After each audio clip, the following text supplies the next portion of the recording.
Orixás e daimons de Goécia, orixás e Baal. Daimons de Goécia é porque todo mundo conhece, embora ninguém entenda muito bem a relação com Baal.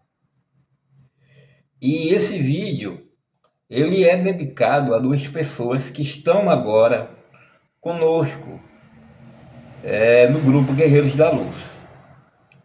A Dani, naturalmente, sobrenome não vou falar, mas é que é do Hirossum, essa pessoa. E a outra, que está muito próxima, ou buscando proximidade, não sei muito qual a dela, mas está conosco, que é justamente a Paula. Essas pessoas estão precisando de orientações sólidas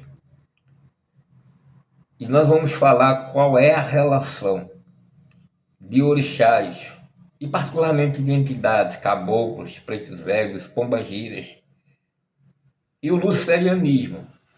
Eu entendo que até a Premaçai, iniciada também no maioral, e nós vamos falar quem e o que é o maioral, também precisa desses esclarecimentos. E naturalmente eu espero que essas pessoas assistam esse vídeo. Também é para você que passa por aqui por curiosidade. Você pode deixar um like, você pode partilhar. A gente estava fazendo vídeos quase todos os dias, mas aí veio essa afonia, né? Essa tosse. E a tosse é uma desgraça, porque não por ela ser uma enfermidade, mas por tanta gente querer curar, né? Tem chá de tudo, chá de tudo. A gente recebe remédios caseiros de todo mundo. O problema não é conosco, o problema é com os medicamentos, né? A gente está na farmácia, a gente procura médico e há as mesinhas, mas esta porra não passa, só passa na hora dela. É isso que eu percebo, né? Nesses 60 anos de idade, o que eu percebo é que isso só passa na hora dela. Então, se você gosta, venha conosco para esse vídeo para saber como é que são tratadas seus caboclos, guias, pretos velhos, exus, pombagiras e orixás dentro do luciferianismo, né? Pelo menos na minha casa. Vamos para o vídeo. Bem, primeiro tem a Paula. A Paula, ela passou por reveses financeiros e tem algumas dívidas altas. E agora entrou no seu inferno astral, que começou na última sexta e vai até a sexta do inferno do aniversário dela. Ou seja, 30 dias dentro desse inferno astral. Naturalmente, uma pessoa não iniciada, ela não está consciente. Eu precisei não só de fazer as oferendas individuais, como da pessoa de Premasayananda, essa mulher extraordinária que logo logo também estará fazendo a iniciação em Lúcifer, e também estaremos produzindo alguns livros em dupla. Então essa pessoa, com a sua mesa radiônica, a sua mesa magiônica, ela cuidou de mim especificamente nesse período astral, mas eu também não esquecia de dar minhas oferendas, singelas oferendas a Exu, e nem deixava de acender minhas velas para Baal. Então essa menina, ela quer revolucionar a vida dela, a Paula. Mas aí tem um problema, ela é católica. Ela gosta de tudo que você, que é pecador aí, você que é do mundo, gosta. Dinheiro, gosta muito. Sexo, demais. Viagem, excelente. Tudo que você gosta. comer, beber, fuder, tudo comer. Ela gosta. Mas ela é católica, né? Qualquer coisa, qualquer que nasça nesse mundo, no Ocidente é católico, né? Um gato já nasce católico, um cachorro já nasce católico. Nada em relação à fé. Mas o cristianismo é uma coisa tão barata que você não compra, você mama nos peitos de sua mãe.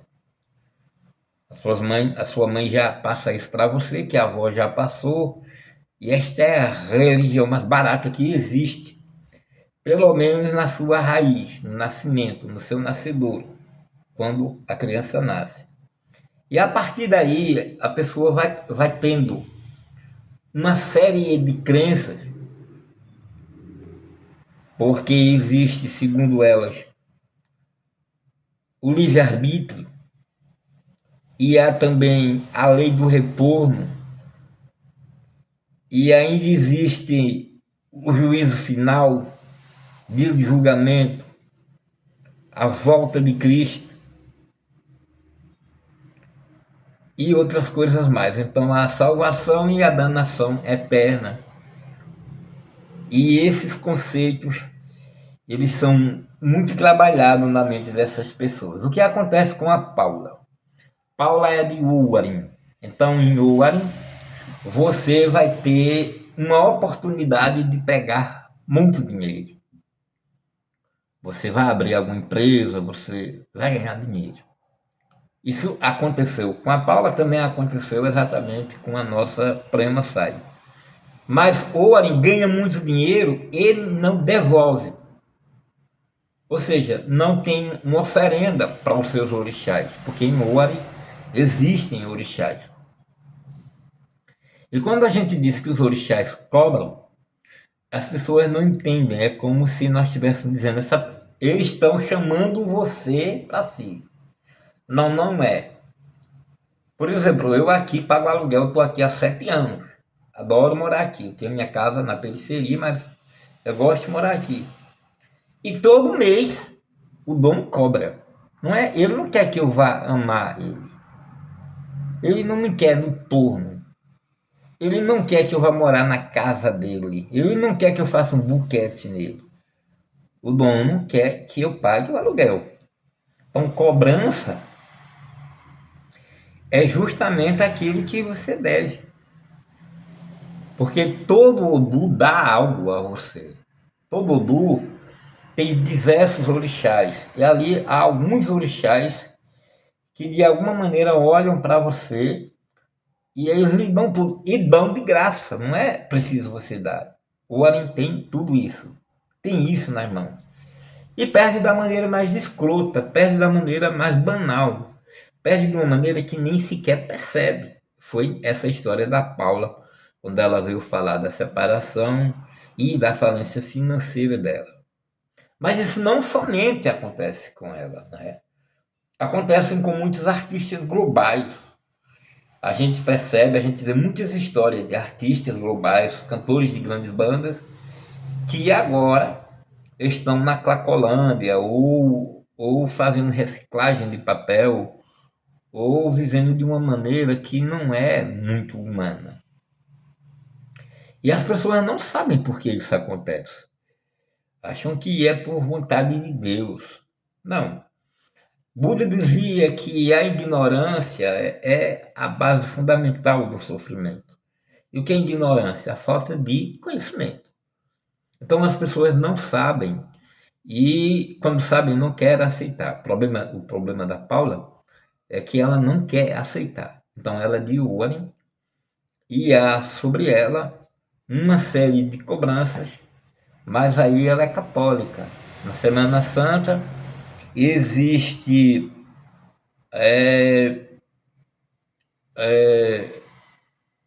orações, preces, procissões e jejum e aquela coisa toda, que não modifica em nada a vida da pessoa após. A pessoa se sente em paz com Deus. Só que as pessoas não sabem quem é Deus. Porque o Criador, aquele a quem os evangélicos católicos prestam conta, ele só foi chamado de Deus a posteriori. Seu nome era Yahweh, ou entre outros, tinha diversos nomes, Javé, Jeová. E Javé e Jeová, o outro nome que se dê é o Criador. Ele é apenas o Criador, né? E eu repeti porque você precisa entender isso. Você de repente ganha um bom dinheiro e quer fazer uma casa. Então você que pensa. E aí você desenha como você quer a casa. Mas você não é arquiteto. Você precisa chamar um especialista. O arquiteto é especialista, por enquanto. Daqui a pouco será IA. E aí, o arquiteto, ele vai colocar o que você escreveu, você desenhou ali, da forma correta no papel. Entenda isso, o arquiteto. E vai chamar o mestre de obras. E sai do papel, o arquiteto assina, mas é com o mestre de obras e com a equipe de pedreiros e seus ajudantes, que aquilo ali vai dar andamento. Eu espero que você tenha entendido isso, porque o Deus hebraico ele é chamado de Gadu, o grande arquiteto do universo. Então, na maçonaria é exatamente assim. Naturalmente que há erros, a interpretação maçônica, bem como na obra de Allan Kardec, que no seu livro dos Espíritos, e em outros, vão acreditar, ou vão se fazer acreditar que esse Criador é Deus, né? O demiurgo bom, e que isso também vai acontecer com Helena Petrovna Blavatsky e a posteriori com Samael Aun Weor. Mas na verdade, esse Criador, ele não é o inefável. E eu não sei se você está entendendo, mas o inefável não é o que desenha.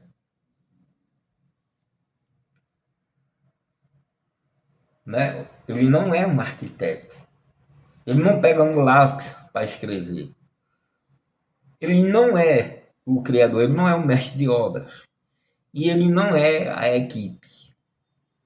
Ele é a pessoa que teve a ideia de criar aquilo.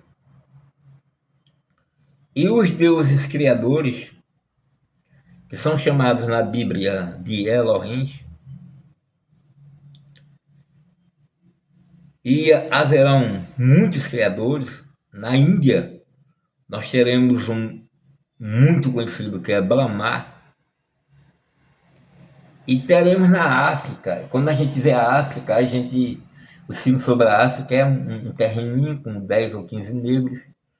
Mas, na verdade, o continente africano é extraordinariamente grande, era extraordinariamente grande e é ainda.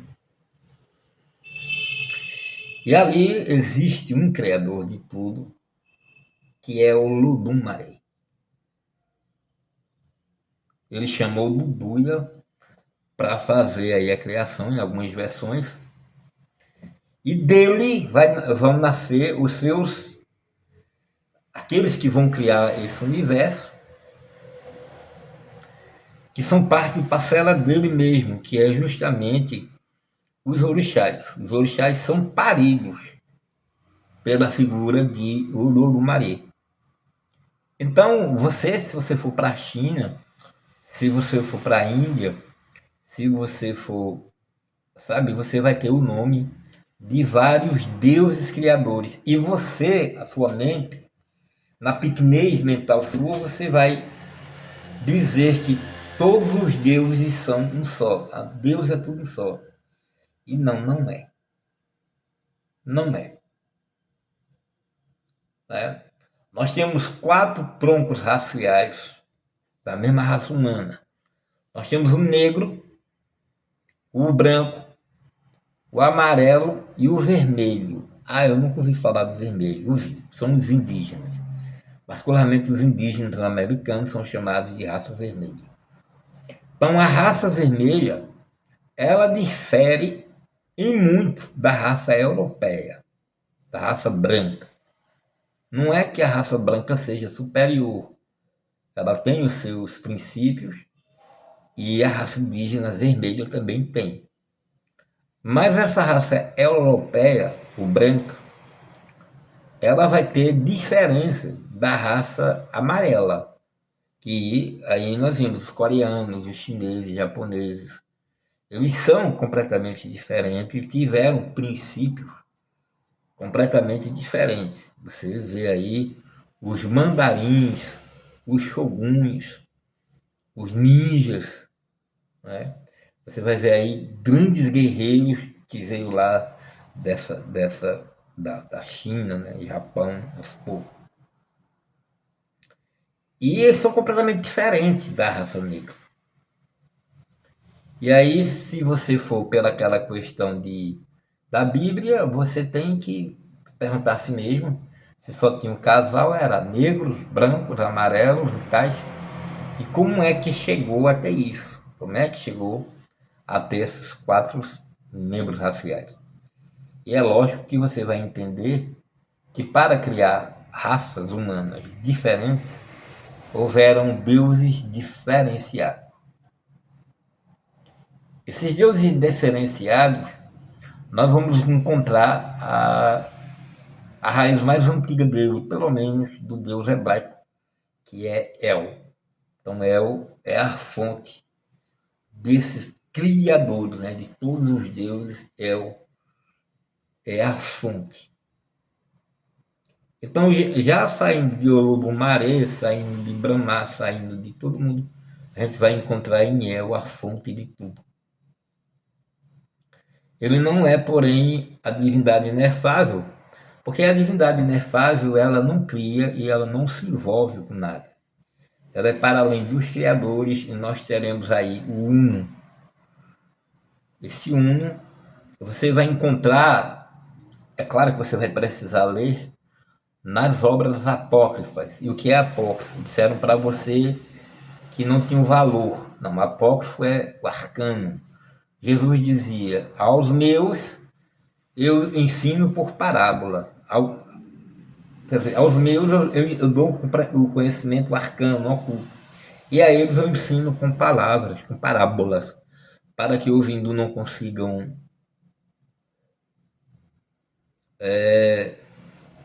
para que ouvindo não consigam entender e para que olhando não vejam. Então esse conhecimento oculto, arcano, ele foi escrito, mas foi escondido.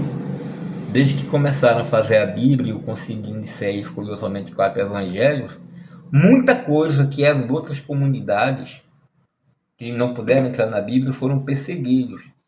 E eles pegaram todo esse material e colocaram em vasos de barro.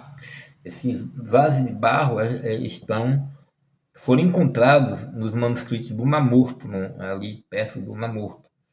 E eles foram transferidos para uma biblioteca, que é chamada Biblioteca de Nag Hammadi. Isso não é Nárnia, isso não é Harry Potter, isso é a verdade. 57 obras foram encontradas referentes ao Velho e Novo Testamento. 57, das quais 43 eram completamente inéditas, ou seja, não estava na sua Bíblia católica ou evangélica. E esses livros, eles têm a ver o Evangelho de Tomé, que é o 5º Evangelho de Tomé, que você pode encontrar com facilidade. Se você quiser um comentário muito bonito, você vai ler A Semente da Mostarda de Osho, volume 1 e 2, se tiver sorte encontrar no volume só.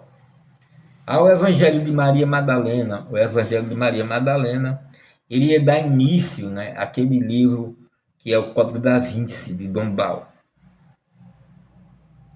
Há os Evangelhos. entre esses livros encontrados na biblioteca de Nag Hammadi, muitos deles os copistas iam precisar reconstruir. Mas havia um completo, e esse completo tinha 5 cópias por sua importância, que é justamente o Evangelho Apócrifo de João. É interessante que ele começa a dizer, esse Evangelho Apócrifo, quer dizer, um Evangelho não revelado, porque existem dois tipos de conhecimento. Há o conhecimento exotérico, que é tarô, baralho cigano, essas coisas, que gato e cachorro da internet aprende. E há o conhecimento esotérico. Isso aí não é passado pelas multidões. Então o mestre tem uma forma de jogar búzio, de tarô, baralho cigano, runos e outros, que não vai ser passada para você, a não ser que você tenha a intimidade com o mestre. Eu estou escrevendo um livro com a Prema Sai sobre abduções e por enquanto o livro está composto de 3 partes. Na segunda parte, aliás, na terceira parte que eu entreguei para ela, eu falo exatamente na questão da relação com os gurus, os mestres espirituais e as pessoas, as mulheres que com eles convivem. E eu notei que por alguma coisa especial, a Prema Sai não comentou nada a respeito, que é justamente o nível altíssimo de testosterona que os mestres espirituais têm. A Prema Sai sempre pula isso, porque para ela a sexualidade, não sei, deve ser combatida, ou o homem é animal, embora ela conviva com muito tempo 3 filhos. Eu não vou entender muito nunca isso, porque tem a ver com a repressão mesmo sexual, com aquilo que a pessoa não aceita ou foi ensinada a não aceitar, mas ela faz. Faz porque não é para fazer e faz. Faz porque não gosta e faz. Então, a grande história está em você entender o que é sexualidade. E aí eu passo alguns livros que as pessoas dizem, eu vou comprar. E eu passei do sexo à supraconsciência, de Osho, Bhagwan, o Bhagwan Rajneesh. E do sexo à supraconsciência, ele varre toda essa besteira que nós temos em relação à sexualidade e indica quem foi que poluiu a mente. Porque você tem a mente poluída, se você é aquilo, você vai saber quem poluiu sua mente no livro do Sexo à Supraconsciência de hoje. É claro que em outros livros ele vai falar a respeito. Mas esses livros você precisa ler ontem. Mas não é ler quem nem lê um gibi, você precisa fazer pontuação. Você precisa tirar nota. Então, os meus livros, particularmente falando, desde daqueles que nós escrevemos, e da próxima vez eu vou trazer aqui, é Profano, Clube dos Autores, A Casa de Satã, pelo Clube dos Autores, e o romance Tecno-Homo, que é chamada Consciência Artificial. Foi lançado no ano de 2021. E nós queremos fazer uma edição revista e ampliada desse romance. A gente vai rever tudo aquilo lá que foi feito e vamos lançar uma edição melhorada. É isso que nós estamos prevendo. Então, assim, nesses livros, todos eles, do sexo à supraconsciência, aliás, Tecno-Homo, Casa Satã e Profano, a gente fala muito de sexualidade. Porque é para chocar mesmo. Uma pessoa que ela tem problema da não aceitação sexual, embora ela fazendo, ela não é uma pessoa apta à iluminação espiritual. Ela pode fazer uma série de pactos, mas ela nunca vai ser uma pessoa iluminada. E aí, voltando de novo para Paula, né? Então, A Paula pode fazer jejum de cair o cabelo, mas como ela gosta de tudo aquilo que nós já frisamos, não impede de forma nenhuma a cobrança dos seus orixás. E aí é uma das coisas muito interessantes que eu já vi muitos pais santos falarem, que se você não procura o santo não lhe procura. Eu vi Mário Filho falar sobre isso. Mas a verdade é que quando nós colocamos e sabemos o Odu, como acontece com a Dani, que é justamente o Odu Irossum, e a gente percebe que a pessoa está passando por situação horrível. O Irossum passa por situações terríveis. Até dizer, até contar a história de algumas Irossuns que eu vi, algumas mulheres de Irossuns cuja regência é de Iemanjá, elas passam por situações que são imagináveis para outras pessoas. E a gente percebe, no caso da Dani, o amontoado de remédio de ordem psiquiátrico que é colocado para essa pessoa tomar, e quando a gente vai olhar, a gente deixa claro que não é motivo para ir para o CAPS, porque se ela nasceu em Irossum, ela é de Iemanjá e ela precisa ser tratada dentro de Iemanjá. Isso é um tratamento feito à base dos orixás, ou seja, tanto a Paula quanto a Prema Sai, tanto quanto Daniele, precisa ter um interesse maior pelo seu orixá, precisa descobrir como que faz para trabalhar os orixás. E aqui na nossa casa nós fazemos isso, mas para a Prema Sai, para Ananda, Prema Sai Ananda, para Dani, para Paulo, veja, é preciso que a pessoa queira, é preciso que haja interesse, é preciso que haja prioridade. E as prioridades de Orin são muitas. A prioridade de Irossum é ela só. Né? E aí fica muito complicado, porque a gente fala e as pessoas não conseguem entender mesmo a linguagem da gente. Embora a gente está conversando com a pessoa e vendo a necessidade que a pessoa está tendo, principalmente quando é pactuado iniciado, eu costumo puxar a rédea mesmo, né? Mas eu sei que a Daniela não vai entender, a Paula vai preferir não entender, e a Prima Sai, ela vai sim entender, mas aí como ela conhece muitas outras coisas alternativas, ela não vai ceder a essa questão de vou olhar meu orixá e ver como é que se pode fazer para se cuidar. E como é que se cuida todas essas coisas na casa luciferiana? Ora, eu não sou pai de santo. Como é que eu vou fazer essas coisas com alguém que não é pai de santo? Pois bem, na Quimbanda,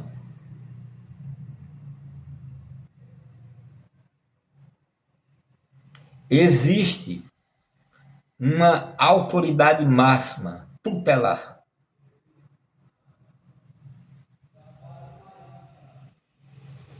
No luciferianismo existe Lúcifer e no satanismo Satã. E todas essas entidades e divindades que vêm de fora, Umbanda, Quimbanda, Candomblé, na casa luciferiana, ela fica sob a tutela do espírito tutelar, do pai da casa. No caso aqui, Baal.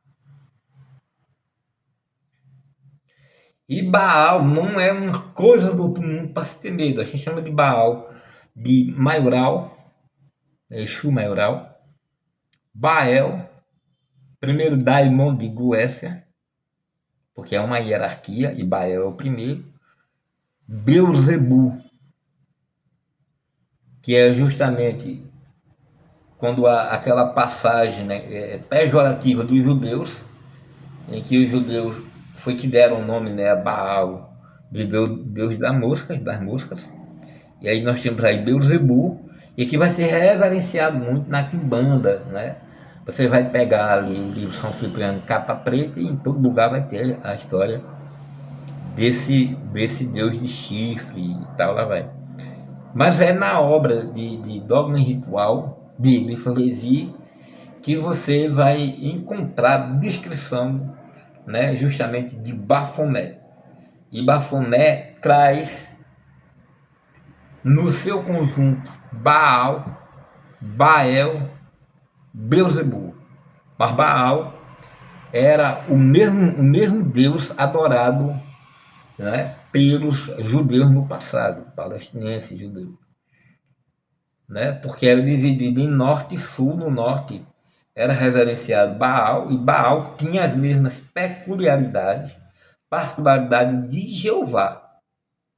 E aí, quando as cidades do norte foram perseguidas e arrasadas, né, porque sempre haviam guerras, correram ali para o sul, e no sul era adorado ali Jeová, e Adonias e outros reis iriam destruir os altares de Baal, que era o mesmo Deus deles. Mas eles não queriam essa comparação. E aí vai surgir em Reis, primeiro ou segundo Reis, não me lembro agora, mas vai surgir a figura de Elias, e Elias vai pedir para o povo chorar, né, para que ele vai colocar achas de lenha e vai pedir aos sacerdotes de Baal que mandem fogo, e aquele que mandar fogo é que é o verdadeiro Deus. E todo mundo sabe, pelo menos contado dessa história na Bíblia, que os sacerdotes de Baal não responderam, e Elias ainda colocou água em cima das hastes de lenha e chamou por Jeová, que era o mesmo Baal, Deus do fogo, da tempestade, e Baal respondeu. Então, para nós, ocultistas, de verdade, então nós teremos Baal como o mesmo Jeová, passando pela via tenebrosa, pela escuridão. Então todas essas pessoas, existem formas, existem maneiras sim, e que nós vamos trabalhar também no livro à parte. Esse livro eu estou escrevendo sozinho, que é referenciado aos orixás, e nós vamos tratar de como isso seria tratado, como esses orixás, né, esses orixás, pensamentos, formas e outros serão tratados ou devem ser tratados aos pés dos Daima tutelares. Mais do que isso, nós afirmamos que esse tratamento só é possível quando o indivíduo, a indivídua, ela é pactuada no maioral, Baal. Então, como eu não sou pai santo, eu não vou diretamente mexer com os orixás, caboclos, pretos velhos e pombagiras, particularmente os catiços, porque eu não sou pai santo, não sou catulado, não sou raspado, mas como luciferiano, e esses orixás precisam ficar, guias, pretos velhos e outros precisam ficar tutelados aos pés de Lúcifer, né? Primeiro aos pés de Baal, que é a divindade da casa, e aos pés de Lúcifer. E todo luciferiano, né, que não entender isso, né, procurar casa de Umbanda, procurar casa de Umbanda, eu vou ficar olhando, porque é um espetáculo uma pessoa perdida, né? Eu gosto muito de ver uma pessoa perdida, né? E uma vez na casa de Umbanda, e aí ter que aprender as boas maneiras de Chico Xavier, né, de apanhar na cara e da outra, de apanhar na face da outra, né, de suportar os agravos, né, e aquela coisa, tudo isso que um luciferiano, né, primeiro um satanista, porque há um livro chamado a Bíblia Satânica, de Zandolavei, que eu também recomendo, vai notar que isso não é comportamento de um luciferiano, que o luciferiano não é ovelha, não é gado. Luciferiano é lobo, é predador, né? Então a gente precisa se abrir para esse conhecimento. se empolgar, se entusiasmar para esses tratamentos dentro dessa coisa que é justamente o luciferianismo, se permitindo que essas entidades, pombagiros, caboclos, guias, pretos velhos e orixás sejam tutelados pelos deuses que estão acima no altar da casa daquele que lhe iniciou. Então aí as coisas começam a fluir, né? Enquanto você não dá as oferendas, não pactua, realmente essas divindades vão se alimentar de você. O seu Odu vai se alimentar de você. Entenda muito isso. Das suas lágrimas, do seu choro, do seu grito. Eu vejo muito Hiroshima em hospital. Eu vejo muito Hiroshima passando por situações difíceis. Né? Não existe mais manicômio, mas tem o CAPS, então eu vejo muita, certo? Porque há isso aí. Então isso precisa ser tratado, Daniela, de uma maneira muito profunda. Né? Precisa haver o pacto. E como é posto que funciona o pacto? Veja, quando você não faz o pacto, todas essas entidades que estão lhe cobrando se alimentam de você. E quando você pactua, tudo isso se alimenta com você.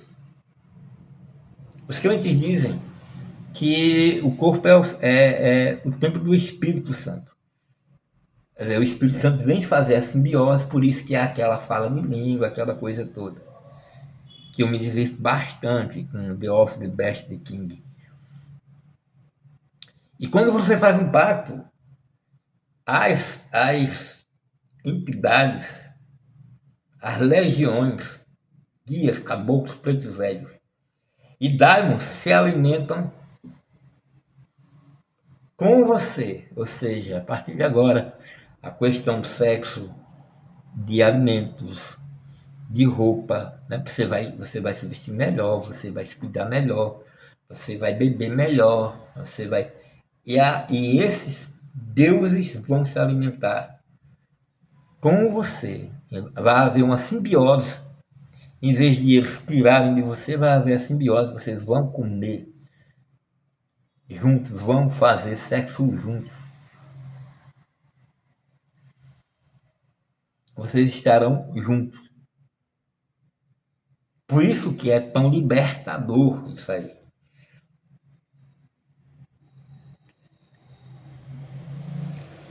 E aquelas outras pessoas que não se importam com isso, também nós não nos importamos com ela. Eu gosto muito de ver crente tomando no cu. Eu gosto muito de ver gente ateu tomando no rabo. Eu gosto muito de ver, eu fico assistindo nada que tanta merda acontece na vida dessa pessoa. Que merda do caralho. Tudo acontece de ruim, quando não acontece de ruim com ele é com o cachorro, quando não acontece com o cachorro é com o gato, quando não acontece com o gato é com a mãe, quando não é com a mãe é com o pai, quando não é com o pai. E você fica só. Não que os luciferianos que têm família não aconteçam isso. Mas o grande lance é como luciferiano, justamente por ser iluminado, porque Lúcifer significa aquele que porta a luz, como é que lida com isso? Quer dizer, a elegância com que o meu passarinho lidou no final do ano com o problema do filho dela, que quase falece enquanto eu estava entregando iFood. A moto só ficou a papa numa colisão que houve. E o menino foi parar no hospital durante a madrugada. E o passarinho ficou cuidando, mas com uma tranquilidade, com a fé que eu não imaginei que ela tivesse. Então o luciferianismo é isso. Toda vez que eu falo do passarinho, as pessoas, tem pessoas, se fosse casada, não é. Passarinho, ela conquistou os espaços no meu coração. O orgulho que eu tenho da pessoa dela é uma coisa única. É o orgulho que eu terei futuramente por Prema Sayananda. Prema Sayananda, ela vai revolucionar a vida dela. No dia 3 de julho, eu quero estar iniciando ela em Lúcifer.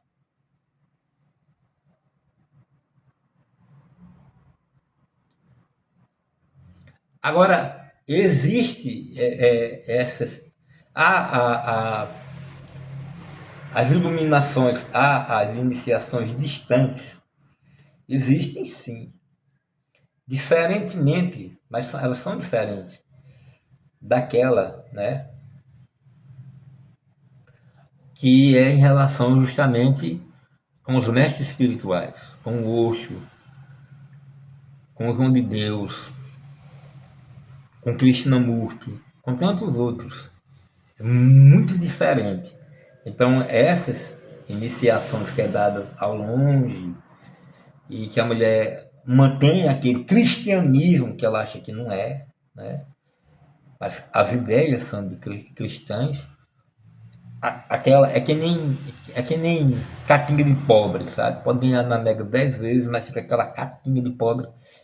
E essas pessoas que são iniciadas e que não têm um contato, não vêm uma vez ao ano conversar com o mestre, estar com o mestre, aprender com ele, qualquer que seja ele, não tendo esse contato que é chamado sadhana, essas pessoas são umas iniciadas, são particulares iniciadas, mas não se compara àquela pessoa lá que está lá no templo, que está diante do altar. Porque a que está diante do altar e ali perto do mestre, ela não se dizia, porque o mestre é bocudo. O mestre puxa na orelha mesmo. Cobra mesmo, porque quando ele vê que você está dando 100%, que você pode dar 100% e você está dando 5%, está roubando a você mesmo. Então a relação do sadhana, da presença, é outra coisa. Então eu espero, né, que vocês possam refletir sobre isso. Eu espero que vocês entendam dessa necessidade, não é de dançar, de pular, de bater Xangô, não, é de se harmonizar com suas divindades, com seus guias, caboclos, pretos velhos. E se você é luciferiano, não é na Umbanda, nem na Quimbanda, é dentro do luciferianismo. Você vai ver e vai aprender a fazer. É claro que a luta com a sua mente vai ser imensa, porque existe todo o peso da tradição. Eu espero ter ajudado. Netan!